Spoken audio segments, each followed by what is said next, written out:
The coin's design is created by skilled artists and engravers either in-house at the mint or contracted from external design agencies. The design is typically created using computer-aided design CAD software. Since these designs are drawn on large digital canvases, they allow the artist or sculptor to make precise detailing and adjustments. The approved design is transferred onto a larger metal piece called a master die through a process known as hubbing. The master hub is made from hardened steel and contains the raised mirror image of the coin's design. Since the relief or image on the master hub is positive, if it's used to strike a coin, the coin's image will be negative or reversed. To avoid this, several working dies are created from the master hub. Each die can produce thousands of coins before wearing out, so multiple dies are created to accommodate large production runs. Each country has its own set of guidelines for the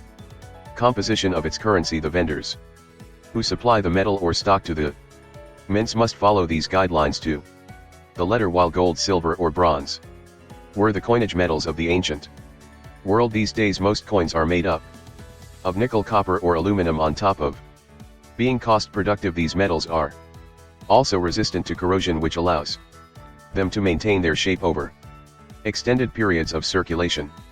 Additionally, copper's electrical conductivity is useful for coins used in electronic transactions in the factory.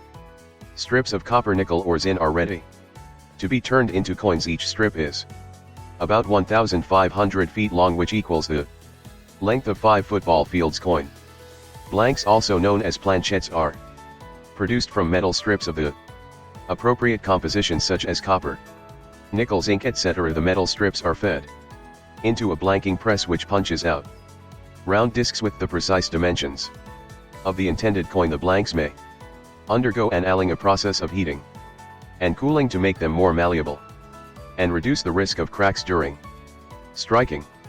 The perfect blanks are carried by conveyor belt to the coining press, where they are stamped with designs and inscriptions. A steel collar is inserted into the press around one of the dies. The die for the reverse side is loaded into the upper arm of the press. Hundreds of tons of air pressure push the blank into the collar. At the same time, the overhead die is forced down into the collar and onto the blank. The impact causes the impressions to form on both sides of the blank. The press releases the newly minted coin and it moves along a conveyor belt to the inspection line. In some instances, the collar has grooves to make the rigid edges on the coin. Otherwise, the grooves are made after the striking process on a tool called an upsetting mill. The size of the press varies from single capacity to ones that stamp 4 coins simultaneously. Single striking presses generally stamp 400 coins per minute with pressure loads up to 180 tons. Multiple presses can crank out 120 coins per minute under 250 tons of pressure. After striking, the coins are visually inspected and undergo quality control checks. Automated inspection machines can detect and remove defective coins. The freshly minted coins may go through additional processes for finishing touches such as burnishing, electroplating or applying protective coatings to enhance their appearance and durability. The minted and finished coins are counted and sorted into batches. They are then packed in rolls, bags or other containers suitable for distribution.